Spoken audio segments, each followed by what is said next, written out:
నమస్తే welcome to Leo news. Jagan సర్కార్ మరో కుట్రకు తెరలేపిందా అంటే అవుననే సమాధానం వినిపిస్తుంది. ఒక పక్క ఓటమి పాలవబోతోంది వైసీపీ అని వార్తలు వస్తున్న నేపథ్యంలో మరి ఈసారి ఎలాగైనా నెగ్గేందుకు మొన్న ఎలక్షన్స్ టైంలోనే దాడులకు తెగబడింది. అది వర్కౌట్ అవ్వకపోయేసరికి ఈసారి మరి కౌంటింగ్ నేపథ్యంలో కొత్త కుట్రకోణాన్ని అయితే తెర మీదకు తీసుకొచ్చింది. పోలింగ్ ఏజెంట్ల నేర చరిత్ర తనిఖీ పేరుతో ఇప్పుడు టీడీపీ కూటమి తరపున ఉండే ఏజెంట్లను ఆ కౌంటింగ్ టైంలో పాల్గొనకుండా చేసేందుకు ఈ కుట్రను అయితే బయటికి తీసుకొచ్చిందని వార్తలు అయితే వినిపిస్తున్నాయి. దీని గురించి మరింత సమాచారం తెలుసుకునే ప్రయత్నం చేద్దాం. మనతో ఉన్నారు senior political journalist Durga Kumar గారు. నమస్కారం సార్. నమస్కారం. మా గవర్న వీక్షకులు కూడా నమస్కారం సార్. ఇప్పటికే ఎన్నో రకాల ప్రయత్నాలు చేసింది వైసీపీ గెలవడం కోసం. వాలంటీర్లను అడ్డు పెట్టుకోవడం కావచ్చు, టీడీపీ వాళ్ళ మీద కేసులు పెట్టడం కావచ్చు, ఇలా చాలా చేసింది. సో ఈ పెట్టిన కేసులు ఏవైతే ఉన్నాయో వాటిని అడ్డు పెట్టుకొని ఇప్పుడు రేపు పోలింగ్ ఏజెంట్లుగా ఉండే వాళ్ళని కూడా వాళ్ళని పాల్గొననీయకుండా, అంటే ఈ కూటమికి సంబంధించిన వాళ్ళని అక్కడ కూడా ఏదో కుట్ర జరగబోతుంది అని చెప్పి ఇప్పటికే టీడీపీ నేతలు గ్రహించి ఎన్నికల కమిషన్కి ఫిర్యాదు కూడా చేశారని వార్తలు అయితే వస్తున్నాయి. సో అలా జరిగే అవకాశం ఉంటుందంటారా? ఏం జరగబోతుంది అంటే ప్రయత్నం చేయడానికి, ఆటంకాలు సృష్టించడానికి చేసే ప్రయత్నాలకి ఏమి అడ్డం ఉండదు కదమ్మా. ఏ స్థాయిలో అయినా సరే ఆటంకాలు సృష్టించడానికి ప్రయత్నిస్తుంది ప్రభుత్వం. ఇది మనం చెప్పటం కాదు, కేంద్ర ఎన్నికల సంఘమే గుర్తించి డీజీపీలు, డీజీ క్యాడర్లో ఉన్న అధికారులని, ఐజీలని కూడా, ఎస్పీలని, కలెక్టర్లను కూడా ఆ విధుల నుంచి తొలగించింది.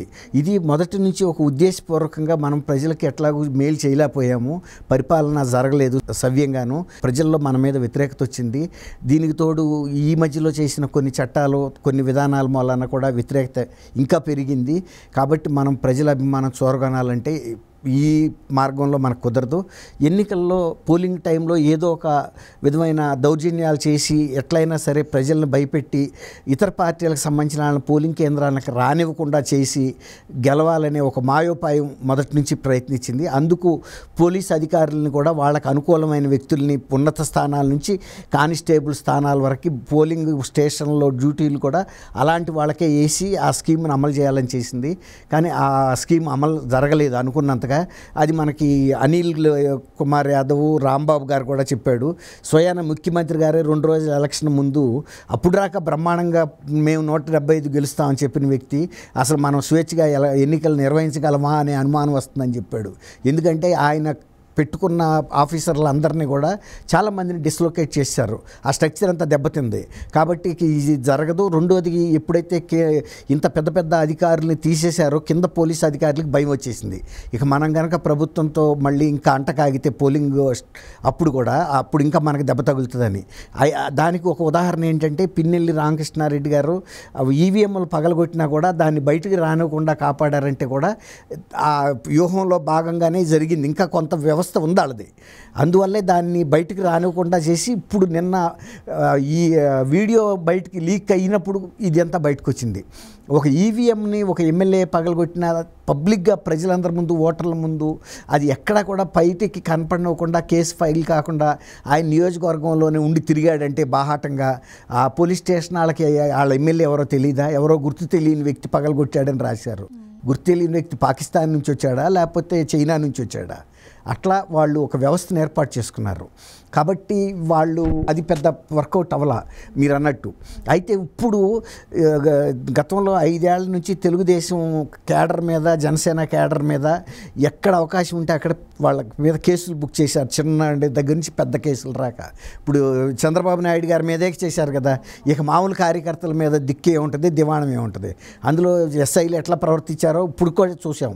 మొన్న ఎలక్షన్ అప్పుడు కూడా ఎవరిని ఆపలేదు. అదే తెలుగుదేశం వాళ్ళ ఏజెంట్లు అసలు తెలుగుదేశం పార్టీ వాళ్ళు ఏజెంట్లుగా కూర్చోవటానికి కూడా అర్హులు కాదని కూడా ఒక నిబంధన తీసుకొచ్చారు. అదే మాచర్ల ఏరియాలో తెలుగుదేశం పార్టీ వాళ్ళు ఏజెంట్లుగా కూర్చోవడానికి ఎందుకు అర్హులు కారు? అన్ని పార్టీల ఏజెంట్లు అక్కడ ఉంటేనే కదా దొంగ ఓటింగ్ జరగకుండా ఉండేది. వాళ్ళు తెలుగుదేశం పార్టీ అభ్యర్థులు కూర్చోవడానికి వీలు లేదని కూడా పేచీలు పెట్టారు. అది కూడా వీళ్ళు ఎదుర్కొన్నారు. కొన్నిసార్లు కూర్చొని లేని పరిస్థితి వచ్చింది. ఆఖరికి మళ్ళీ ఆర్ఓల దగ్గరికి వెళ్ళి వీళ్ళు రిప్రజెంటేషన్ చేసుకున్నారు. ఇప్పుడు ఏంటంటే వీళ్ళ మీద ఉన్న వాళ్ళ వివరాలు ఇవ్వమని అడుగుతున్నారు. ఎందుకంటే అది పోలీస్ స్టేషన్లో వీళ్ళ మీద ఏమైనా కేసులు ఉన్నాయేమని తెలుసుకుని, కేసులు ఉంటేనంట ఏజెంట్గా కూర్చోటానికి అర్హులు కాదంట. కేసులు ఉన్నాళ్ళు ఈ పార్లమెంటు సభ్యుడు. ఇప్పుడు ఇంకోటి చెప్పమంటారా, పిన్నెల్లి రామకృష్ణారెడ్డి గారి మీద అనేక మర్డర్ కేసులు, అటెంప్ట్ మర్డర్ కేసులు, మొలస్టేషన్, రేప్ కేసెస్ అనేకం ఉన్నాయి ఆయన మీద. అయినా ఆయన అఫిడవిట్లో ఇచ్చాడు 2024 ఎలక్షన్ అఫిడవిట్లో. అనేక పోలీస్ స్టేషన్లో ఉన్నాయి ఆయన నియోజకవర్గంలో, మర్డర్ కేసులతో సహా ఉన్నాయి.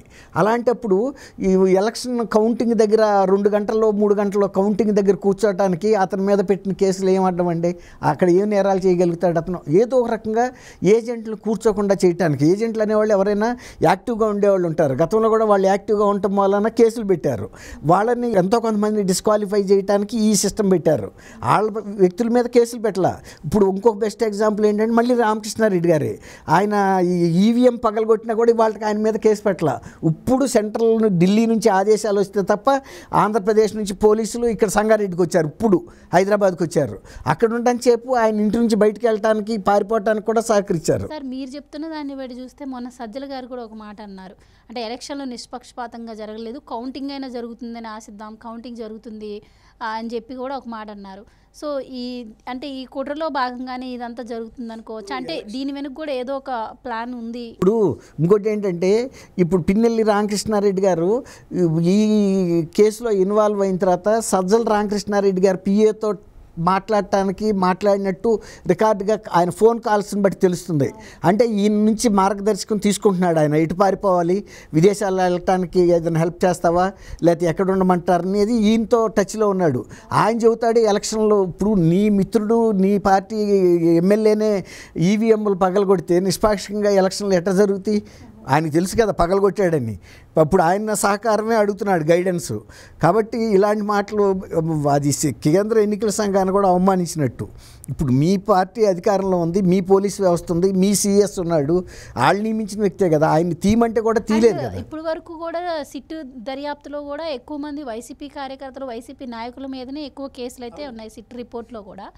అయితే దానికి తగ్గట్టు ఇప్పటికే కేంద్ర బలగాలను కూడా దింపుతుంది తాడిపత్రి అలాంటి ప్రాంతాల్లో. సో ఇంటెలిజెన్స్ రిపోర్ట్ ఉంది, కౌంటింగ్ టైంలో కూడా గొడవలు జరగవచ్చు అని చెప్పి. అలాగే కౌంటింగ్ తర్వాత కూడా ఒక 13 రోజుల పాటు కేంద్ర బలగాలు ఇక్కడే ఉండేలాగా కూడా ఈసీ ఆదేశించారు. అంటే ఇలాంటి కుట్రలు ఏమైనా ఉన్నాయన్న నేపథ్యంలోనే అలా చేసి ఉండొచ్చు అంటారా? ఖచ్చితంగా. ఇప్పుడు పోలీసింగ్ అనేది ముందు యాంటిసిపేట్ చేయాలి, ఊహించాలి ఎక్కడ ఎట్లాంటి గొడవలు జరుగుతాయి అనేది. ఇంటెలిజెన్స్ రిపోర్ట్స్ ఇప్పుడు సిట్టే దిగింది కాబట్టి ఆ ఉద్రిక్త పరిస్థితుల్ని సిట్ అంచనా వేసింది. ఖచ్చితంగా కౌంటింగ్ అప్పుడు కూడా మళ్ళీ జరుగుతాయి, ఆ తర్వాత కూడా జరుగుతాయి అని. ఇప్పుడు ఎట్లా ఉంటుందంటే, ఇప్పుడు అధికార పార్టీ వాళ్ళు దాడి చేస్తున్నప్పుడు ప్రతిపక్షం వాళ్ళు కనీసం వాళ్ళు సెల్ఫ్ డిఫెన్స్లో పార్టిసిపేట్ చేసినా కూడా వాళ్ళ మీద కేసులు పెడతారు కదా.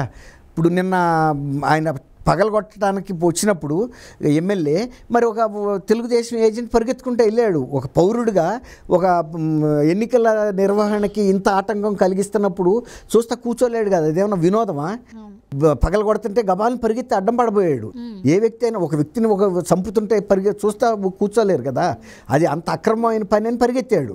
అట్లాంటప్పుడు అతని మీద కూడా కేసు పెడతారు, నువ్వు ఎమ్మెల్యేకి అడ్డం పడ్డావని. అట్లా ఎమ్మెల్యే తెలుగుదేశం వాళ్ళందరూ కూడా ఈ రకమైన కేసులు ఇరుక్కున్నారు.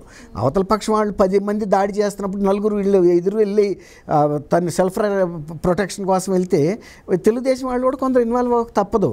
చూస్తే ఎవడన్నా మన మీద చంపడానికి వస్తే మనం కూడా చేతులు అడ్డం పెడతాం, చేతులతో అయినా కొడతాం కదా, ఆడి దగ్గర ఆయుధం ఉన్నా కూడా. అట్లా జరిగిన కేసెస్ ఇవన్నీ కూడా.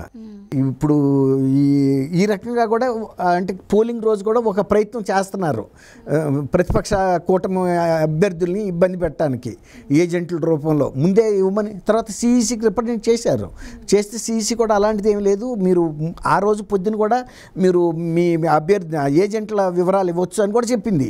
ఎందుకంటే కేంద్ర ఎన్నికల సంఘం ఆదేశాల్లో ఇలాంటిది ఏం లేదు. ఏది ఏజెంట్లకు సంబంధించిన వివరాలు ముందుగానే మీరు మాకు సబ్మిట్ చేయాలి అని. ఏది 2 రోజుల ముందు 3 రోజుల ముందు ఏది వెరిఫికేషన్ గురించి అక్కర్లేదు, ఆ రోజు కూడా ఇవ్వమంది. ఎందుకంటే అప్పటికప్పుడు కూడా అక్కడ పోలింగ్ స్టేషన్లో కౌంటింగ్ స్టేషన్లోనే వాళ్ళు ఇస్తారు ఏజెంట్ ఐడెంటిటీ కార్డు. దానికి ఏం పెద్ద ఇష్యూ లేదని చెప్పింది.